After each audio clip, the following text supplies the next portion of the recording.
Boa tarde a todos. Antes de nós darmos início à nossa reunião, gostaríamos de pedir aos companheiros desligarem o aparelho celular para que não haja nenhuma interferência durante os nossos estudos. E vamos ler a paginazinha sob o título Todos Podemos Ajudar. A caridade não é trabalho exclusivo daquele que se encontra temporariamente detido na abastança material. É, sobretudo, amor, auxílio, doação de si mesmo. Todos podemos ajudar. Se és rico de saúde, não te esqueças da palavra de estímulo ao doente.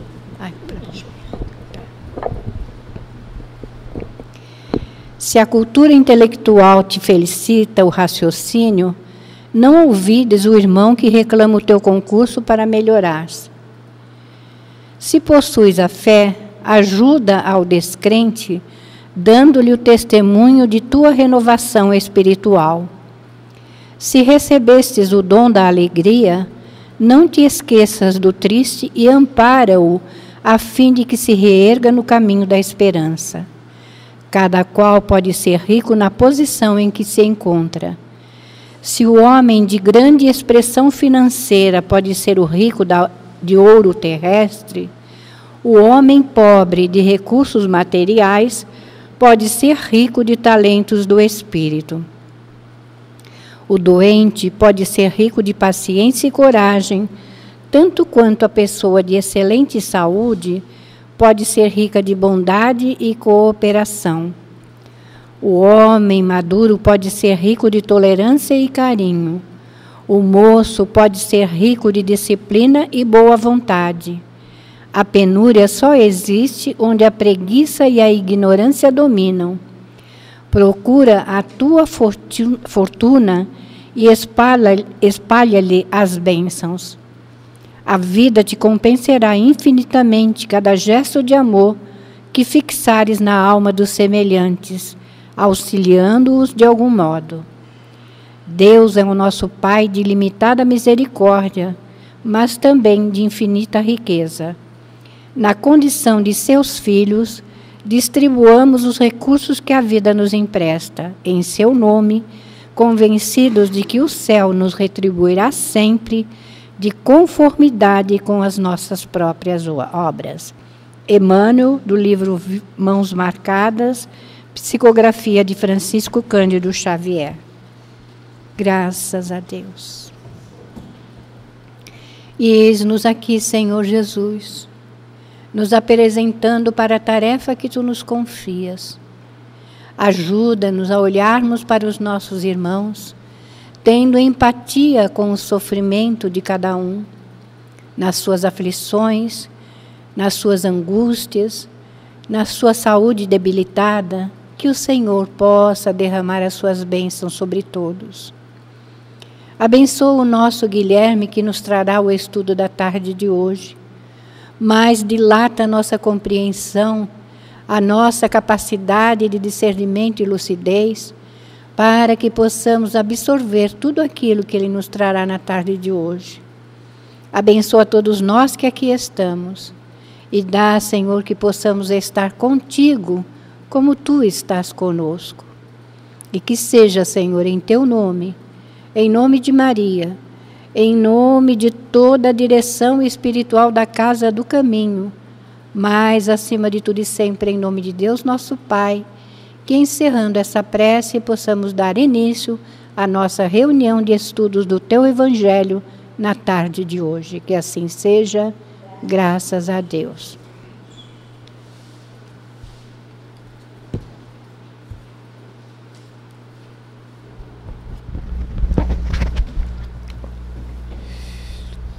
Alô? Vou botar isso mais perto aqui. Alô? Opa. Tá funcionando? Tá. Boa tarde. Sejam bem-vindos ao nosso Casa do Caminho, que a gente tem uma boa tarde de estudos hoje. Hoje nós vamos estudar, ainda no capítulo 13 do Evangelho, não saiba a vossa mão esquerda o que dê a mão direita. A gente vai estudar os itens 9 e 10. O título é Caridade Material e Caridade Moral. Quando eu peguei esse estudo, né, eu peguei o tema e comecei a estudar em casa, eu achei muito interessante o tema ser caridade, porque eu acho que todas as vezes que eu fiz estudo aqui, quase todas, eu acabei falando de caridade, né? O último foi caridade e fé, o outro não lembro o tema, mas assim, sempre envolve caridade, ou eu acabo falando, trazendo exemplos, e acaba girando sempre em torno de caridade, né? Eu fiquei pensando, por que será que toda hora vem o tema caridade, né? Quando a gente para pensar em qualquer estudo, na maioria dos estudos que a gente assiste, palestras e tal, a gente ouve exemplos, né, ou de Bezerra, ou de Chico, Francisco de Assis, os grandes espíritos, né, que a gente conhece, que são referências para a gente, e o próprio Jesus. E o que eles têm em comum? É a caridade. Né? Todos esses grandes espíritos sempre praticaram caridade, sempre fizeram bem, né, se preocuparam com o próximo, e são os grandes exemplos de caridade que a gente tem na nossa vida. Né? Então, a caridade é uma característica, né, uma virtude que é muito importante para a gente se desenvolver como espíritos. Né? E aí eu fui buscar uma definição melhor de caridade, né, porque a gente fala de caridade, mas às vezes fica meio aberto. Né? Se a gente vai olhar no dicionário, caridade é um sentimento ou uma ação altruísta de ajuda a alguém sem recompensa. Então, basicamente, caridade é ajudar alguém. Né? Mas reparem que ele termina falando de uma ação sem recompensa. Né? Então, se eu ajudo alguém tendo um interesse, não é caridade. Lógico que é bom ajudar, assim, mesmo que eu tenha interesse. Se eu estou ajudando, sempre é bom, sempre uma boa característica. Né? Mas a caridade, de verdade, é a caridade sem interesse. Né? É o que o Evangelho faz, é a ação desinteressada. Porque a caridade é o amor em ação. Né? O Evangelho traz para a gente, fora da caridade, não há salvação. Eu trouxe aqui o Livro dos Espíritos, tá? Que tem algumas perguntas que falam sobre caridade, que eu achei interessante para complementar aqui. Na pergunta 893, Kardec pergunta assim: qual é a mais meritória de todas as virtudes? Aí os espíritos respondem: todas as virtudes têm seu mérito, porque todas são sinais de progresso no caminho do bem. Porém, a mais meritória é a que está baseada na caridade mais desinteressada. E a gente vê que tem tudo a ver com o que o dicionário fala, né? Que ajuda, como é que ele fala? Ajuda sem recompensa. E aqui ele fala, caridade desinteressada. É a mesma coisa, né? É você ajudar alguém sem ter um interesse por trás. Ele fala aqui também na 886, Kardec perguntou assim: qual o verdadeiro sentido da palavra caridade como a entendia Jesus? E a resposta é bem curta: benevolência para com todos, indulgência para as imperfeições dos outros, perdão das ofensas. Só isso. Só isso tudo, né? É uma resposta pequenininha ali, mas é muito completa, muito profunda, né? Benevolência para com todos. O que é benevolência? Fazer o bem, né? Fazer o bem para todos. Reparem que é para com todos. Não é fazer o bem para o meu amigo, não é fazer o bem para minha mãe, para o meu filho. Com todos. Para aquele que me faz o mal, para aquele que não gosta de mim, para aquele que eu não conheço, aquele que está na rua. Para todos. Né? Então a gente já vê que a caridade é bem difícil para a gente. Né? E por isso que é tão importante, por isso que esses grandes espíritos têm a caridade em comum. Indulgência para as imperfeições dos outros, né? Que é ter... perdoar, né? Perdoar os defeitos dos outros, aceitar que os outros têm defeitos, assim como eu tenho. Quando eu erro, eu quero que os outros me perdoem. Né? Então, a gente tem que saber perdoar o outro também, saber se colocar no lugar do outro. E perdão das ofensas, aí que acho que é o mais complicado, né? Quando o outro me ofende, pisou no meu pé, me agrediu, falou mal do meu filho, aí como é que fica, né? Como é que a gente reage? Então, perdoar essas ofensas é um grande ato de caridade. E por essa resposta a gente já vê um pouco do tema do item de hoje, que é a caridade material e moral. Né? Isso tudo que ele fala aqui é caridade moral. Ele não falou de doação. Caridade é doar um alimento para quem passa fome. Isso é caridade. Mas benevolência, indulgência, perdão não são ações materiais, mas são atos de caridade. Inclusive muito mais difíceis do que a doação material. Né? Se eu tenho dinheirinho sobrando, eu pego aqui, toma aqui, compro uma comidinha, compro uma roupa. Eu estou ajudando, estou fazendo caridade. Mas perdoar aquele que me agrediu é muito mais difícil. Né? E depois Kardec faz um comentário, que eu não vou ler todo, tá? Mas é importante a gente comentar um pouquinho. Ele fala que o amor e caridade são um complemento da lei de justiça, pois amar o próximo é fazer-lhe todo o bem que nos seja possível. É como Jesus falou, amai-vos uns aos outros como irmãos. Né? Então, é o resumo da lei de amor. Depois ele fala que a caridade não se restringe à esmola, né? Mais uma vez ele falando que não é só material. Ela abarca todas as relações que temos com os nossos semelhantes, sejam eles inferiores, iguais ou superiores. E aqui quando ele fala inferiores e superiores, ele está falando da matéria, né? Ele não está falando de um espírito superior, né? Então, se eu estou no trabalho, acho que é o maior exemplo, né? No trabalho a gente tem pessoas que têm cargos superiores ao nosso, outros inferiores, e a gente tem essas relações ali de poder, né, que acontecem na vida material. E aí ele fala aqui que se aparecer uma pessoa rica, é comum as pessoas darem atenção, deferências e respeito, mas na verdade, como fala Kardec aqui, a gente deveria ter esse comportamento com as pessoas mais humildes, porque são as pessoas que já passam por humilhações no dia a dia, né? Então você viver na rua, viver, né, com roupa suja, passar fome, depender da caridade dos outros, deve ser muito humilhante. Então se você ainda humilha mais a pessoa ali, por exemplo, quando a pessoa pede um dinheiro, você finge que não vê, olha para o outro lado, atravessa a rua, você está humilhando a pessoa, né? Então o que ele fala aqui, o correto seria a gente ter essa deferência para as pessoas que estão ali inferiores materialmente falando. O homem verdadeiramente bom procura elevar o inferior aos seus próprios olhos, diminuindo a distância entre eles. Olha que interessante a analogia que ele faz, né? O homem bom procura elevar o inferior, se colocar no mesmo nível. Ele não se vê como superior, porque realmente não é, né? A matéria é só um instrumento. Então aquele que está na rua, aquele que está na pobreza, não quer dizer que seja inferior a nós, pode ser muito superior. Depois ele fala também, na pergunta seguinte, espera aqui, 887. Ele fala assim, é uma resposta de São Vicente de Paulo, tá? Ela é bem longa, mas eu vou só comentar um trechinho dela. Ele fala assim, uma sociedade baseada na lei de Deus e na justiça deve prover a vida do fraco, né? Então aquele que tem mais condição deve prover ao que é inferior na matéria, né? Então o governo, não só o governo, as pessoas, todos nós temos obrigação moral de ajudar aquele que está necessitado, porque aquele que hoje é necessitado, amanhã pode estar numa condição melhor e eu posso ser necessitado. Eu posso pensar assim, mas eu tomo cuidado, eu guardo meu dinheiro, eu cuido direitinho para não faltar, mas pode acontecer um desastre, né? Uma enchente levou minha casa embora, e aí? Né? Mas eu cuido, eu tenho seguro, eu tenho aquilo. E outra encarnação? Né? Pode não ser essa vida, outra encarnação pode acontecer de tudo, né? E aí amanhã sou eu necessitado que vou estar ali na rua precisando de ajuda. E São Vicente de Paulo faz um comentário interessante aqui também. Não é a esmola que é condenável, é a maneira... Não é a esmola que é condenável, é a maneira pela qual frequentemente é dada.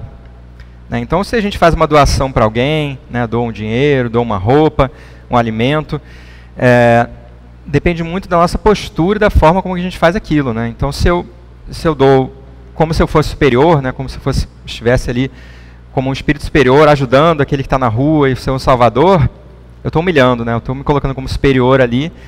E às vezes a pessoa precisa muito mais de uma atitude de respeito do que da matéria, né, do que da comida.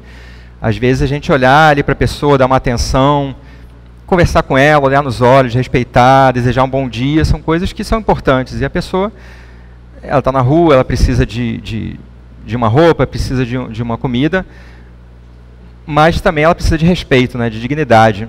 Acho que a palavra aqui é dignidade, que às vezes a gente esquece. E São Vicente de Paulo também fala assim, o mais necessitado nem sempre é o que pede. Né? Então a gente pensa na caridade material, pensa naquele que está precisando de uma ajuda, mas às vezes nós que estamos ouvindo aquele pedido somos os mais necessitados. Né? A gente precisa aprender a fazer a caridade de verdade. E esse chamamento é uma oportunidade para a gente fazer isso. Né? E às vezes a gente não enxerga, às vezes a gente não responde, não corresponde, e deixa passar essa oportunidade de ajudar o próximo. Eu trouxe também uma passagem aqui que Divaldo comentou no artigo. Eu não trouxe o artigo aqui, trouxe só uma frase que ele comentou. Ele fala assim, o verdadeiro objetivo da caridade é o de dignificar aquele que é beneficiado, assim como se engrandece no silêncio e no anonimato daquele que a exerce. Olha que interessante essa frase, né? Primeiro ele fala que o objetivo da caridade é dignificar aquele que é beneficiado. Então o principal objetivo da caridade não é matar a fome, não é acabar com o frio, é dignificar. E é lógico que a pessoa que está na rua precisa de um alimento ali, de uma roupa. Mas outro dia eu vi uma reportagem falando de uma ONG, eu acho que em São Paulo, que faz um trabalho muito interessante. Eles vão nas ruas, nos moradores de rua, pegam as roupas, levam para lavar e devolvem no dia seguinte. E é muito interessante, porque a gente pensa logo, ele tem que dar comida, tem que dar água, tem que dar roupa, um casaco. E eles falaram assim, às vezes a pessoa está na rua, ela precisa usar o banheiro. Ela de repente pode ir numa padaria, numa loja ali, mas se ela chega com a roupa rasgada, fedendo, as pessoas não vão deixar entrar, né? E aí ele vai ter que fazer na rua. Então é a questão da dignidade que ele fala aqui, né? E vai ficar sujo, não vai poder lavar a mão.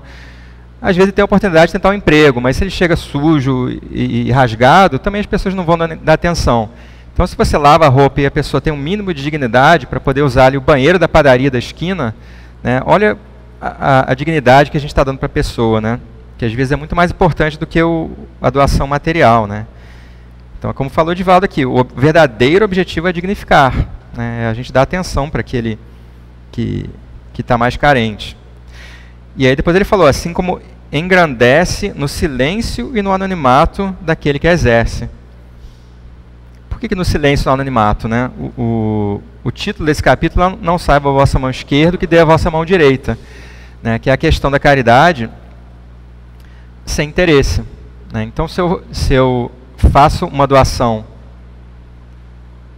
para mostrar para as pessoas que eu sou caridoso, para mostrar que eu estou ajudando, não é verdadeira caridade, né? A gente já viu que a própria definição do dicionário é ajuda sem recompensa. Então, aquele que faz a caridade em silêncio, no anonimato, ou seja, sem falar para ninguém, sem dizer quem é a verdadeira caridade. É como aquela passagem do óbolo da viúva, né, em que, acho que é nesse capítulo mesmo, em que a moça foi, né, levar doações de roupa, né, para um local e ninguém sabia o nome dela, todo mundo conhecia essa mulher, né, que ela ia sempre lá, ninguém sabia o nome, ninguém sabia onde ela morava. Ela ia com roupas simples, porque se ela fosse muito, muito elegante ali, ela podia, né, humilhar talvez até sem querer, né. E é a questão da dignificação também, né? Ela se igualar, como Kardec comentou aqui. Deixa eu botar isso aqui porque eu estou esbarrando toda hora. É como Kardec falou, né? Que o homem de bem é aquele que... eu esqueci as palavras que ele falou aqui. É aquele que eleva o inferior para se colocar no mesmo nível, né? Então é o que ela fazia, né? Eu vou com uma roupa simples para ficar mais parecido ali. Ela não se mostrava, ninguém sabia o nome dela, levava a filha junto, né? Para aprender o que ela fazia. E eles falam que uma pessoa encontra com ela depois na rua, né, em outro lugar, e ela fala, não conta para ninguém que você me viu. Então, é a verdadeira caridade. Ela estava ali para ajudar, simplesmente. Ela não queria se mostrar. É o silêncio e o anonimato que Divaldo falou aqui, né?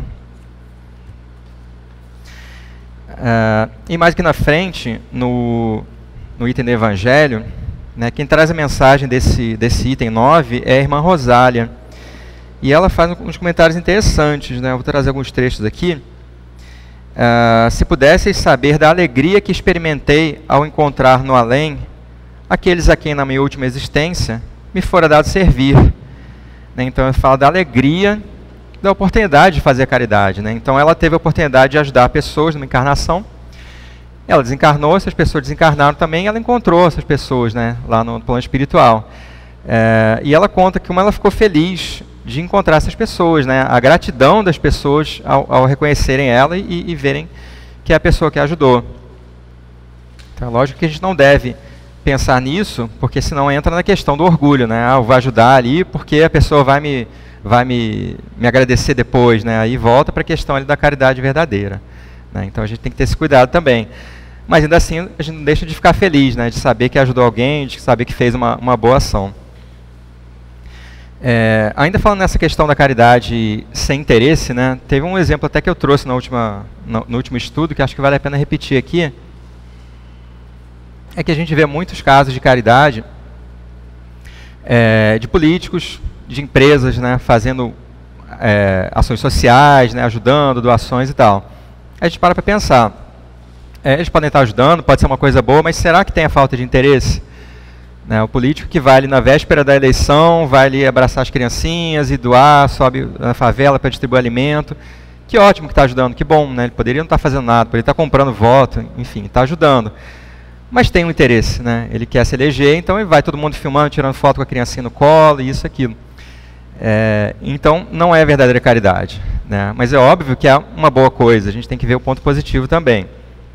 Quando a gente vê empresas também que divulgam, a empresa ganhou selo de ajuda ao meio ambiente, né, projetos ambientais e projetos sociais, também tem um interesse. Né? A empresa é boa para a imagem dela, mostrar que ela ajuda o meio ambiente, que ajuda a sociedade, e ela tem benefícios fiscais também, né? Então ela ganha muito com isso. Mas a gente tem que entender que não é a caridade verdadeira ainda, mas é uma construção. Né? A caridade não vem também de uma hora para outra. Mas a gente vê que a caridade pode ser material, pode ser moral, né, como ele fala aqui no nosso evangelho. Mas a caridade material é a mais fácil. Né? Se eu tenho o que doar, se eu tenho condição de ajudar ali, eu vou, pego um dinheiro, pego um alimento, uma roupa que eu não estou usando, faço minha doação. Mas a caridade moral é muito mais difícil, né? Porque tem que mexer aquilo que está aqui dentro. Né? O que Kardec falou aqui. Ou melhor, que os espíritos responderam a Kardec: a benevolência, a indulgência e o perdão. É isso que é muito mais complicado. Por que é tão complicado? Porque a caridade moral é quando a gente esquece realmente das nossas dificuldades, né? Porque se alguém fez um mal para mim e eu faço um esforço ali para perdoar, eu estou realmente pensando na outra pessoa, né? Eu esqueço, não, a pessoa me machucou, fez isso, falou aquilo e tal. Não, mas esquece isso, eu vou perdoar, né? Então, é um momento que a gente esquece desses problemas, deixa tudo para trás. Ó, esquece, eu também erro, posso ter ofendido a pessoa. E a gente tem que ter empatia, né? A gente tem que enxergar que, assim como quando eu erro, eu quero o perdão do outro, eu tenho que perdoar também quando for comigo. Né? Irmã Rosália fala assim: a caridade moral consiste em se suportarem umas às outras as criaturas.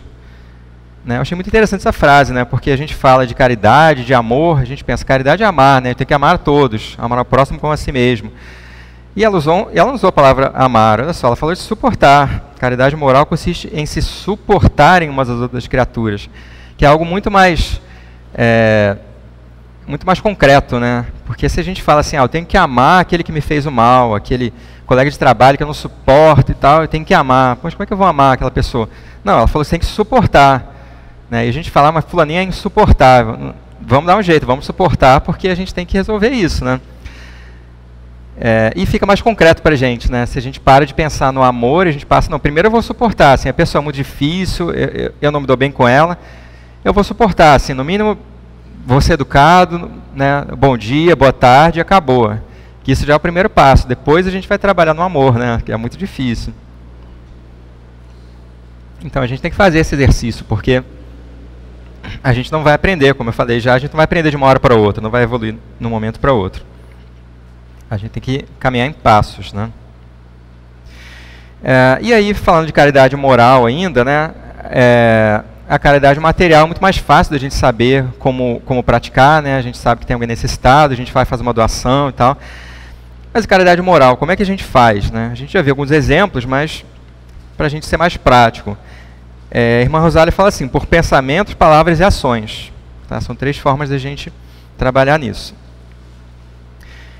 A caridade por prece. Né? A prece, a gente sabe que é muito importante, né? Para quando a gente precisa de ajuda, quando a gente está desesperado, quando a gente está com problemas, a gente faz uma prece para a gente se acalmar, pedir ajuda dos espíritos.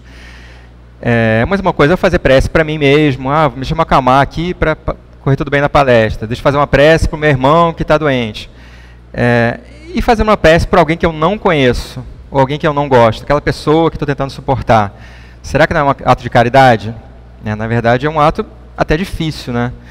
Eu vou repetir outro exemplo que eu falei na última palestra, porque tem tudo a ver com isso. O caso de um colega nosso aqui na casa, que há muitos anos estava tomando passe com o Dr. Herman, e ele tinha passado por um término de namoro muito complicado, né? A pessoa falou um monte de coisas e foi muito difícil. E ele ficou com muita raiva daquela pessoa, não conseguia perdoar, e ficou naquilo, ficou remoendo, né, aquele sentimento. E o Dr. Herman falou, faça uma prece por ela.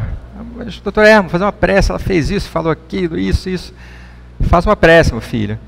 E ele ficou indignado, né? Gente, como assim? A pessoa me fez o mal e eu tenho que fazer a prece ainda? Né? Como é que pode? Mas aí, por obediência, falou, tá bom, o doutor Hermo falou, né? Vamos lá, ele sabe das coisas, vamos obedecer. E começou com aquela prece mecânica, né? O sentimento não mudou, mas foi repetindo a prece ali, tá? Pai Nosso, vamos pedir por fulano. E foi repetindo toda noite.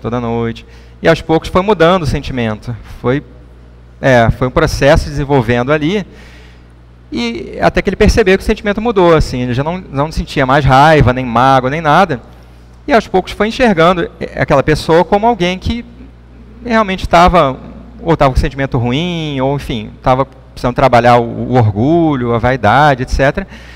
E comecei a se sensibilizar, né? Assim como todos nós temos nossos defeitos, aquela pessoa tinha também e não agiu bem naquela situação. E aí o sentimento mudou. Né, porque ele viu, não é a pessoa que me fez o mal, que me machucou, que não vou perdoar.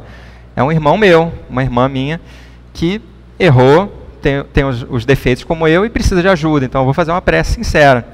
E nisso começou a mudar. Mudou o sentimento, as dores de estômago que a pessoa tinha foram passando e foi mudando. Então aquela prece foi um ato de caridade, sim. Né, no começo, principalmente, porque não foi sincera, mas foi um exercício. Tem um caso de Ivone Pereira, muito interessante, que ela tinha um hábito de recolher no jornal o obituário, né, os nomes das pessoas que desencarnaram. Ela anotava no caderninho, toda noite ela fazia uma prece pelas pessoas lá, que ela nem conhecia. Né? E aí a gente pensa que assim, eu vou fazer uma prece pela minha avó que desencarnou, que eu quero que esteja bem, ok. E parar toda noite para fazer prece para pessoas que eu nem conheço. Né? Isso é caridade também. Ela dedicava o tempo dela, com aquela disciplina, para pedir ajuda para quem ela nem conhecia. Outra forma de caridade moral aqui que ele traz no Evangelho. Ele fala assim, grande mérito há em saber calar-se, deixando fale outro mais tolo que ele. Né? Então a gente ouviu alguém falando uma besteira muito grande e a gente quer responder, quer retrucar, né? E ele fala, grande mérito há em saber calar-se. Então é ficar de boca calada. Assim, a pessoa fala besteira, é caridade também a gente saber que a pessoa, a gente não sabe a intenção, né? Às vezes a pessoa falou na ignorância ali, não tinha má intenção, às vezes tinha má intenção também, mas aí um problema dela não é meu, né? Então a gente tem que saber que tem hora que se a gente falar vai gerar bate-boca, vai gerar discussão e é melhor ficar quieto, né? Aí eu trouxe até um exemplo que aconteceu comigo no trabalho, né? Eu estava numa reunião e um colega pediu para fazer uma mudança lá no site. E aí eu falei, não, tá bom, eu faço rapidinho, é bem simples. Eu comecei a fazer e um outro colega me mandou mensagem, para mudar isso, você faz isso. Só que era uma coisa muito simples e eu fiquei pensando assim, pô, eu trabalho com isso há 20 anos e era uma coisa tão simples que eu fiquei pensando, será que ele queria aparecer? Será que ele... Eu não entendi porque ele fez aquilo. É tipo você chegar para um cozinheiro e falar só, para fritar a cebola, você bota na panela um óleo e bota a cebola. Aí eu fiquei assim, eu até responder, falando, deixa quieto, eu não sei se ele queria se mostrar, eu não sei se ele não sabia que eu sabia. Deixei quieto. E de repente se eu tivesse respondido, ele podia se ofender, ele podia... Não sei o sentimento dele, né? Então eu falei, não, deixa quieto, esquece, porque não vai gerar nada de bom responder, né? Então a melhor coisa é deixar para lá. Outro exemplo que acontece muito agora, eleições, né? A gente ouve muita gente falando besteira, muita gente se exaltando, né? Porque o candidato tal fez isso, um agredindo o outro, é muito complicado, né? Até os candidatos mesmo, a gente vê, né, um agredindo o outro, é muito complicado isso. E aí os eleitores replicam esse comportamento, né? Então se você fala que o candidato tal fez isso, aquele que gosta dele se sente ofendido, como se fosse algo pessoal, um ataque, né? E aí replica, não, o seu candidato fez isso, o seu fez aquilo, e vira uma guerra. Né? E a gente vê nos grupos de família, no trabalho, nos amigos, assim, é sempre essa confusão. E mais uma vez, né, grande mérito há em saber calar-se, deixando que o mais tolo fale. Né? Então a melhor coisa é ficar quieto. Alguém mandou uma notícia, pode ser verdade, pode não ser, às vezes nem é, né? Tanta notícia falsa que o pessoal espalha aí. Não interessa, fica quieto, deixa, assim, fulaninho gosta do candidato, ótimo, deixa ele gostar do candidato dele, eu tenho a minha crença, eu gosto disso, eu gosto daquilo. Vamos deixar quieto, porque a gente sabe que é um assunto que mexe com as pessoas, né, com os brios ali, e a melhor coisa é a gente não falar nada. né, a gente tem que saber respeitar o outro, né? A gente pode até, em algumas situações, em alguns meios, a gente sabe que a gente pode falar. Então, por exemplo, lá em casa, a gente não fala muito de política, mas quando a gente fala, a gente sabe que a gente não vai se exaltar, porque a gente não tem muito, não é muito a favor de um candidato nem de outro. Então, a gente fala, ele fez isso aqui foi legal, isso aqui não foi legal, e ok. Mas se eu levar essa mesma conversa para o meu trabalho, por exemplo, eu sei que tem pessoas que são, um está nesse extremo ou está no outro, então é melhor ficar quieto. Então, é importante a gente saber respeitar o outro que está nesse momento também. E aí outra passagem aqui do Evangelho, que ele fala, essa aqui é bem interessante, olha, saber ser surdo quando uma palavra zombeteira se escapa de uma boca habituada a escarnecer. Não ver o sorriso de desdém com que vos recebem pessoas que muitas vezes, erradamente, se supõem acima de vós. Olha que interessante o termo que ele usou, né? Saber ser surdo. O que é saber ser surdo? Alguém falou uma besteira pra gente, querendo agredir, querendo machucar, e qual é a nossa reação, né? Tem gente que responde, retruca, né, devolve na mesma moeda e vira, bate boca e vai para briga e não acaba, né? Porque é que nem o caso da eleição, né? Fica naquele ciclo e não termina. Mas tem vezes que a gente sabe que não vai dar nada de bom e a gente guarda aqui, fica calado, mas guarda, mas fica aqui aquele vulcão, né? Aquele vulcão querendo explodir, a gente segura. Mas isso também não é legal, né? Porque o sentimento fica aqui. E eu posso não falar nada, mas eu posso vibrar mal por aquela pessoa, eu posso guardar aquilo e em outro momento explodir por causa daquilo. E é interessante, porque ele usou a palavra, ele não falou para se calar, ele falou para ser surdo. Porque o surdo ele não guarda aquilo, ele não ouve. Se eu falar, ele não ouve, então entra por aqui, sai por aqui. Então o que ele fala aqui no Evangelho, a gente tem que aprender a fazer isso. Alguém falou besteira, deixa passar, assim, não vamos retrucar e não vamos guardar também o sentimento. Deixa a pessoa pensar ali no que ela quer, deixa ela não está bem, ela falou besteira e eu não quero entrar na mesma vibração. Eu lembrei de mais um exemplo pessoal aqui, que tem a ver com isso. Há muitos anos, eu estava procurando um apartamento e um amigo falou, eu queria numa rua específica, um amigo falou, você pode ir na rua mesmo, vai batendo ali, os porteiros conhecem, né? Pergunta para o porteiro se tem apartamento. E às vezes ele tem um número, tem contato e tal. Eu falei, vou fazer isso. Tal. E fui lá, fui de porta em porta. Aí visitei um, visitei outro. Depois de uns 4 prédios assim, chegou um que eu falei, bom dia, sabe se tem algum apartamento aqui disponível? O porteiro me olhou com um olhar de desdém, assim, me olhou de baixo a cima, assim, ó. Por que você está procurando um apartamento aqui? Aqui é caro. Não, aqui é muito caro. Assim. Mas foi tão estranho, sabe? Eu estava mal vestido, era novo na época, então ele deve ter visto, esse moleque está fazendo o quê? Que está perdido, aqui é muito caro. Eu achei tão esquisito, sabe? E tem tudo a ver com essa situação, né? Quando eu li essa passagem eu lembrei logo, porque assim, eu fiquei muito incomodado com a forma como ele falou. Ele foi pela aparência ali, né? Eu não ia retrucar, porque assim, eu nem sou disso, mas assim, eu fiquei muito incomodado. Eu falei, não, deixa quieto, eu falei, tá, obrigado, bom dia, fui embora. Mas eu fiquei com aquilo remoendo, né? Então, eu não soube ser surdo. Assim, eu não retruquei, eu não briguei, deixei pra lá. Mas eu não soube ser surdo, eu guardei aqui, eu fiquei, mas cara esquisito, tá achando que é quem, né, pra falar isso, nem me conhece. Né? Então, a gente vê que às vezes a gente acha que o silêncio é suficiente, mas não é. Né? A gente tem que trabalhar o nosso sentimento, saber que, de repente ele não estava no dia bom, de repente, sei lá, não sei o que passou pela cabeça dele, mas deixa ele, paciência, né? Vamos deixar para outro momento. Agora eu vou puxar a sardinha para mim. Caridade, quando a gente está ouvindo uma palestra, né? Eu não sei se vocês já passaram por isso. Às vezes a gente está assistindo uma palestra e, sei lá, ou a pessoa fala muito rápido, ou fala muito baixo, ou se repete muito, ou fala muito enrolado, a gente não consegue acompanhar, enfim. E a gente fica incomodado, né? Fala, não estou entendendo nada dessa palestra, ou a palestra está muito longa, não era para ter acabado, já está tarde, não acaba. E quando a gente fica com esse pensamento, o que a gente faz? A gente acaba atrapalhando, né? Às vezes a gente percebe que a pessoa está nervosa, está tremendo, e lê, gagueja, esquece. A gente fica assim, a palestra está muito ruim, a pessoa não sai do lugar, né? E aí o que eu estou fazendo? Eu estou com um sentimento ruim ali, estou alimentando aquilo, né? Então a pessoa está nervosa, a minha vibração está atrapalhando e piora e vai e realimentando, né? O que eu tenho que fazer? Caridade de novo, né? Eu vejo que a pessoa está nervosa, vamos fazer uma prece, que ele acalme, né? Ele estudou, o Evangelho está aqui, a cola está aqui. e a gente vai ajudar, né? Quando a gente está no estudo, em qualquer momento a gente tem que pensar nisso, né? Que quando a gente está incomodado ali, às vezes o nosso sentimento, o nosso pensamento atrapalha, né? E a gente tem que fazer o contrário. A gente está aqui, presente, não só para ouvir, para estudar, mas também para ajudar, né? Preparar o ambiente, a vibração do nosso trabalho, da nossa casa, né? Então todos nós somos responsáveis também por isso. A caridade com nós mesmos, né? Às vezes a gente tem caridade com o próximo, tem caridade com nossos amigos, com aquele que precisa, mas não tem com a gente mesmo, né? Eu vejo assim, eu cometi um erro e não me perdoa, não, mas como é que eu fiz aquilo, eu não podia e tal, e a gente não se perdoa, né? Então o auto-perdão também é importante.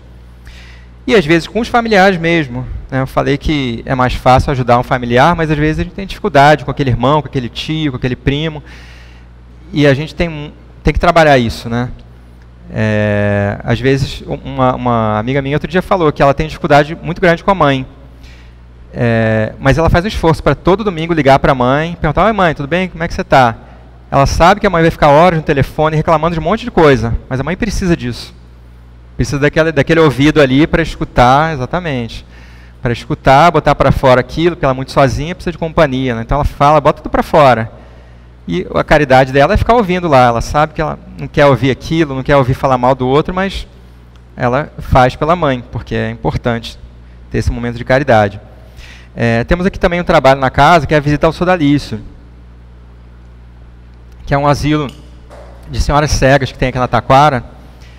E a gente vai todo mês lá, né, faz uma visita, leva um lanchinho para elas e tal. E o principal trabalho não é nem levar o lanchinho, né, é a atenção, porque são senhoras muito idosas, né, algumas doentes, elas não enxergam.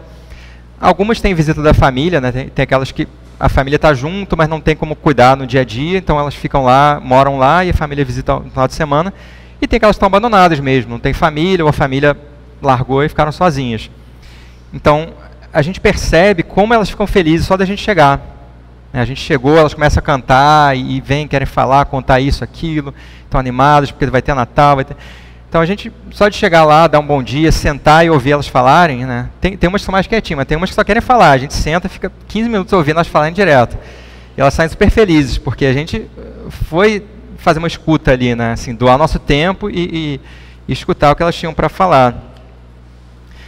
Outro caso que aconteceu lá em casa nessa semana, uma menina foi lá fazer a faxina, e Juliana estava conversando com ela, né? E eu percebo que às vezes ela para conversar, perguntar como é que ela está, como é que estão os filhos, né?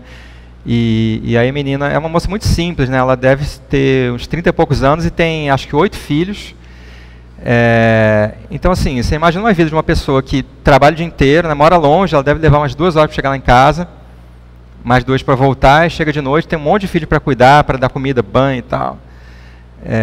Então, assim, ela não deve ter um momento para ela, um momento para cuidar dela. Ela não deve ter ninguém para escutar ela, né? Falar o que ela está pensando, qual é a preocupação dela, o que ela queria fazer, né? E às vezes a Juliana faz isso, né? Assim, ela está ali limpando a casa e vai conversando com ela, como é que você está, e seu filho tal. E às vezes até dá uma ajuda, do tipo assim, pô, você já fez o cadastro da Bolsa Família, porque tem que atualizar, senão você vai perder. Ó, tem um cadastro disso aqui, você tem que fazer. Eu vou fazer para você aqui, me passa seus dados que eu vou fazer. Então isso também é da caridade, né? A gente olhar para o outro e não só pensar que assim, ela vem aqui, limpa a casa, toma o dinheiro, acabou e estou ajudando ali com o dinheiro, e às vezes dou uma roupa. Isso ajuda, claro. Mas às vezes ela precisa de alguém para conversar, né? Alguém que realmente se preocupe com ela. São coisas que a gente muitas vezes deixa passar. E outro exemplo, né? Aqui na Casa do Caminho, quando a gente fala em trabalhar na casa espírita, o que a gente pensa? É da estuda, da palestra, é da passe, né? Trabalhar na assistência, com os jovens, com as crianças e tal. Mas a gente para pensar que às vezes tem que varrer um chão, às vezes tem que trocar uma lâmpada, às vezes tem que encher os copinhos ali de água, né, fluidificada. São coisinhas pequenas, né, que a gente muitas vezes deixa passar, né, e a gente chega, não, mas eu quero trabalhar com o Dr. Herman, né, como é que eu faço para entrar lá na sala do Dr. Herman? Eu quero estar do lado dele lá, quero dar palestra, né, eu quero subir aqui e tal. Não, mas se não tivesse, se eu não trocar a lâmpada e ficar escuro aqui, né, e aí, não vai ter palestra, né? Se não botar os copinhos, como é que vai ser? Acabou o passe ali. Então são pequenas coisas que a gente tem que observar e dar atenção. E um outro exemplo que eu trouxe aqui que eu achei muito interessante para fechar. Não tem nada a ver com o espiritismo, tá? Mas foi um caso que me veio há poucas semanas eu descobri, e acho que é perfeito para o estudo de hoje, para terminar. É o caso de um homem chamado Sadio Mané. Ele é um jogador de futebol que nasceu no Senegal. O Senegal é um país muito pobre, né, da África, e ele nasceu na pobreza, naquela miséria ali, tinha guerra, tinha isso tudo, não foi para a escola, né, como é a realidade da maioria das pessoas nesse país. E ele conseguiu se tornar um jogador de futebol, ele ia meio que escondido treinar, conseguiu não sei como lá, e hoje ele é um dos melhores jogadores do mundo. Ele é, na verdade, o segundo, acabou de ser eleito o segundo melhor jogador do mundo. Joga na Europa e tal, é muito famoso, vai jogar a Copa do Mundo e tudo mais. E quando a gente pensa nisso, né, um jogador nesse nível, o que a gente pensa? Ah, deve estar cheio da grana. E está mesmo, né, um dos melhores do mundo. A gente pensa, está ostentando, é carrão, deve ter jatinho, e é festa o tempo todo, isso, aquilo, que a gente já pensa nisso, né, quando a gente pensa no jogador ele no topo da carreira. Aí deixa eu ler um pouquinho para vocês o que ele já fez. Doou quase 3 milhões de reais para a construção de um hospital, porque o pai dele morreu cedo, pois não havia um serviço de saúde por perto. Ele também contribuiu com 1 milhão de reais para uma escola e deu laptops para os melhores alunos. E ele não foi para a escola, né? Durante a pandemia, deu 250 mil reais para ajudar o Comitê Nacional do Senegal no combate à Covid. Ele também construiu um posto de gasolina no local e ajudou a construir um posto dos Correios. E a gente vê, quando a gente fala em caridade material, né, a gente às vezes fala assim, pô, mas eu não tenho dinheiro, né, eu estou passando maior dificuldade e eu não consigo ajudar. Se eu fosse rico, eu ia ajudar muita gente, né? E a gente vê esses jogadores que às vezes até ajudam, alguns têm instituto, instituição e tal, mas ainda assim estão ostentando, né, carrão e jatinho e tudo mais. E esse rapaz, surgiu uma polêmica muito grande nessas últimas semanas, porque tiraram uma foto dele passando no corredor da concentração com o celular com a tela quebrada, tela rachada. E aí, gente, quando o celular cai e quebra a tela, a gente vê, está funcionando, não acabei de pagar esse, depois eu troco, né? Mas, pô, ele é multimilionário, né? Por que ele não trocou de celular? E todo mundo fala, mas que absurdo, ele é milionário, por que ele não trocou de celular, né? Aí ele respondeu assim, por que eu teria 10 Ferraris, 20 relógios de diamante e 2 jatinhos? O que isso significaria para mim e para o mundo? Eu passei fome, trabalhei nos campos, sobrevivi às guerras, joguei futebol descalço, não fui à escola. Hoje, com o que ganho graças ao futebol, posso ajudar o meu povo, construir escolas e um estádio. Fornecemos roupas, sapatos e alimentos para pessoas em extrema pobreza. Além disso, dou 70 euros por mês para cada pessoa em uma região muito pobre do Senegal, que contribui para a economia familiar. Não preciso exibir carros de luxo, casas, viagens e aviões. Prefiro que os meus recebam um pouco do que a vida me deu. Acho que não tem forma melhor de terminar do que com essa mensagem dele, né? Graças a Deus.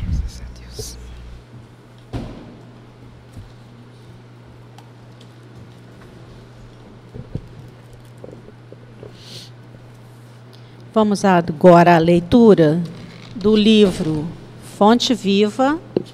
A lição é a 33 e tem o seguinte título: Erguer e Ajudar. E ele, dando-lhe a mão, a levantou. Atos, capítulo 9, versículo 41. Muito significativa a lição dos Atos, quando Pedro restaura a irmã Dorcas para a vida. Não se contenta o apóstolo em pronunciar palavras lindas aos seus ouvidos, renovando-lhe as forças gerais. Dá-lhe as mãos para que se levante. O ensinamento é um dos mais simbólicos. Observamos muitos companheiros a se reerguerem para o conhecimento, para a alegria e para a virtude, banhados pela divina claridade do Mestre, e que podem levantar milhares de criaturas para a esfera superior. Para isso, porém, não bastará a predicação pura e simples. Se encontramos um companheiro trajado com louvável apuro, pensamos em vaidade. Ante o amigo, a apreciação.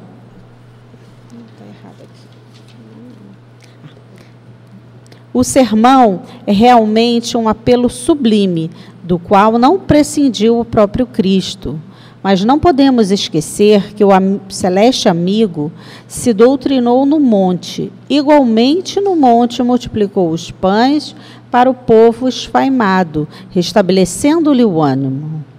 Nós, os que nos achávamos mortos na ignorância e que hoje, por acréscimo da misericórdia infinita, já podemos desfrutar algumas bênçãos de luz, precisamos estender o serviço de socorro aos demais. Não nos desincumbiremos, porém, da tarefa salvacionista, simplesmente pronunciando alguns discursos admiráveis. É imprescindível usar nossas mãos nas obras do bem. Esforço dos braços significa atividade pessoal. Sem o empenho de nossas energias, nossa construção no reino espiritual com o Cristo na terra, debalde alinharemos observações excelentes em torno das preciosidades da Boa Nova ou das necessidades da redenção humana. Encontrando o nosso irmão caído na estrada, façamos o possível para despertá-lo com os recursos do verbo transformador.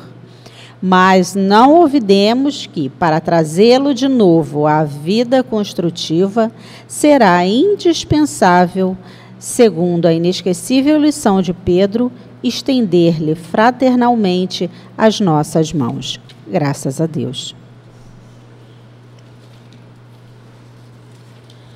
Os médios agora vão se posicionar para o passe.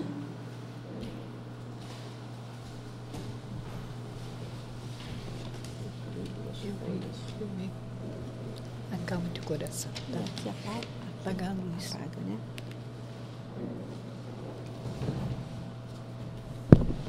Desliga o ventilador também, Patrícia, por favor.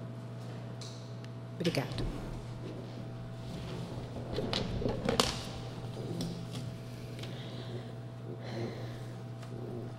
A lição de hoje nos faz refletir. Qual tem sido o nosso comportamento diante dos caídos na vida?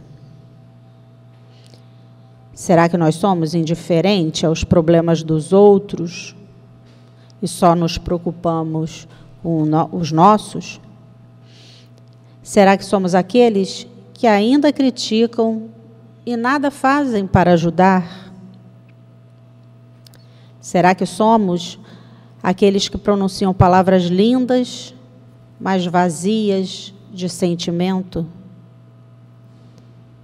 Temos boas ideias para ajudar, mas fica somente no nosso imaginário?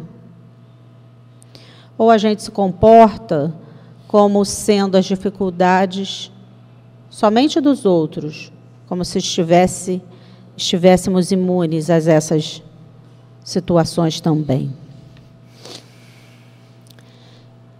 Muitas pessoas desconhecem, e aqueles que sabem, às vezes somente não pensam que todos nós estamos interligados uns aos outros.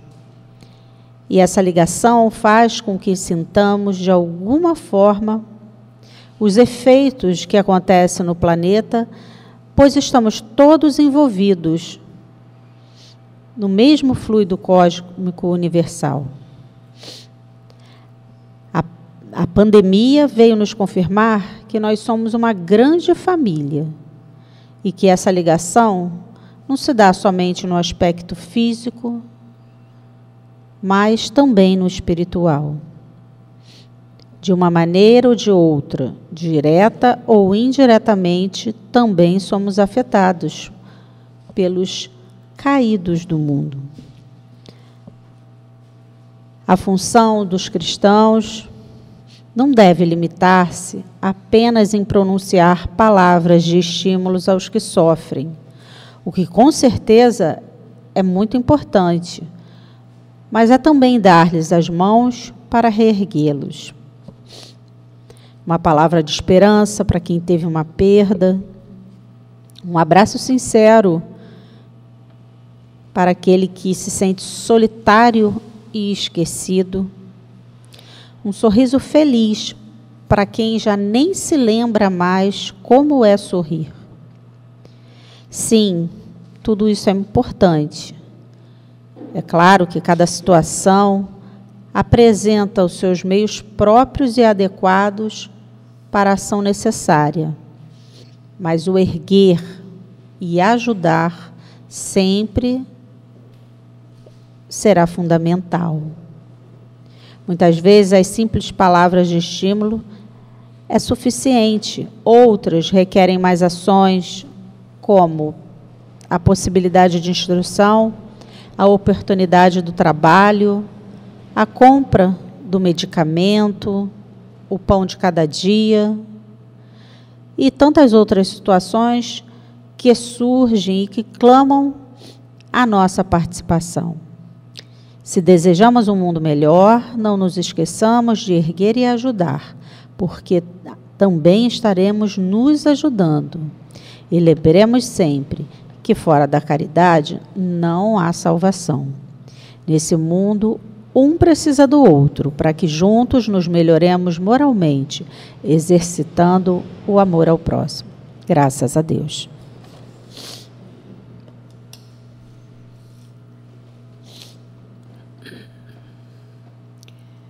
Diante dessa lição tão sublime que nos fala da caridade, que nós possamos observar os nossos atos e pensamentos diante daquele que se aproxima de nós em busca de um auxílio. Estendamos nossas mãos, sim, mas ofereçamos o nosso sentimento de amor para aqueles que se acham, sim, indiferentes na vida. São considerados os invisíveis no mundo, mas são irmãos nossos, que no momento estão numa situação difícil, complicada, e nós estamos num planeta de expiações e provas para que a gente possa se libertar de velhos hábitos do nosso passado. Hoje nós estamos tendo a oportunidade de desenvolver em nós a caridade ao próximo. Não é dar o alimento para se ver livre daquela presença, mas é oferecer uma palavra de carinho, de conforto, de esperança, dando-lhes o ânimo para que eles possam compreender que tudo na vida passa, tudo tem uma razão de ser. E nós todos somos necessitados do auxílio do Pai incessantemente. Então, diante das dores do mundo, do sofrimento do mundo, vamos estender as nossas mãos àqueles a quem falta tudo. Falta o pão, falta o carinho, falta a atenção. Olhemos para as crianças, pois elas são o futuro do nosso mundo.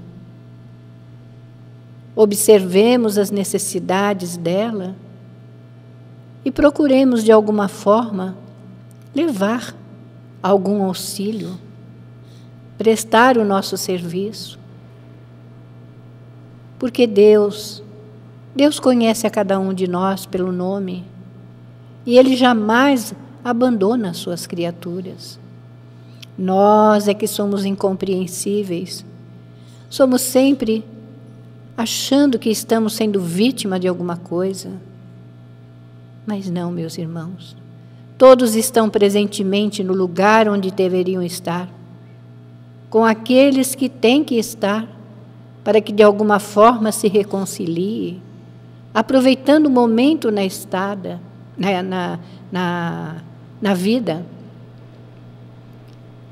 procurando ser melhor, tendo empatia com o sofrimento do outro, aliviando a dor, orando por aqueles que estão abandonados e por aqueles que de alguma forma enveredaram no caminho pela ilusão. Não podemos criticar nem julgar, mas podemos estender a nossa mão com a nossa oração, com o nosso pedido de auxílio do Pai para esses nossos irmãos. É bem pouco aquilo que fazemos. Então, façamos a nossa parte, sim, com dedicação, com carinho, sem esperar nada em troca. E dar ao nosso irmão algum reconforto, alguma esperança, para que ele possa aliviar os seus penares, aliviar as suas dores, porque esse é o dever do verdadeiro cristão. Não é também só com dinheiro que a gente vai aliviar a dor do outro. Às vezes o problema é muito mais profundo daquilo que imaginamos. Vamos orar, sim, para que o companheiro tenha força, tenha coragem e possa prosseguir na vida.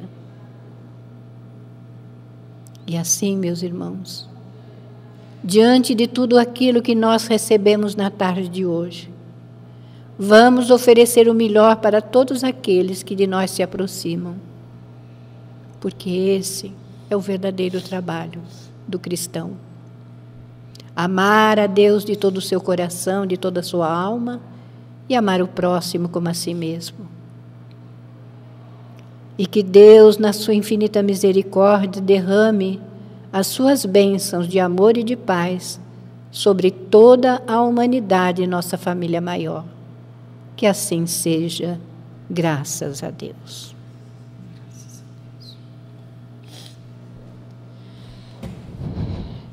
Graças a Ti, Senhor Jesus, graças aos queridos amigos espirituais, aos patronos e trabalhadores da Casa do Caminho. Agradecemos a oportunidade de nos encontrarmos nessa tarde, de nos reunirmos para estudarmos, aprendermos, para sedimentarmos em nós as mudanças necessárias e tão importantes para o nosso progresso. Que possamos, sim, levar conosco essa harmonia, essa paz que aqui a gente encontra e que a gente possa distribuir a todos aqueles que cruzarem nosso caminho. E que seja em nome de Deus, nosso Pai, em nome de Jesus, nosso mestre e guia, e dos amigos espirituais, trabalhadores dessa casa, que encerramos o culto no lar, que encerramos a palestra da tarde de hoje. Graças a Deus.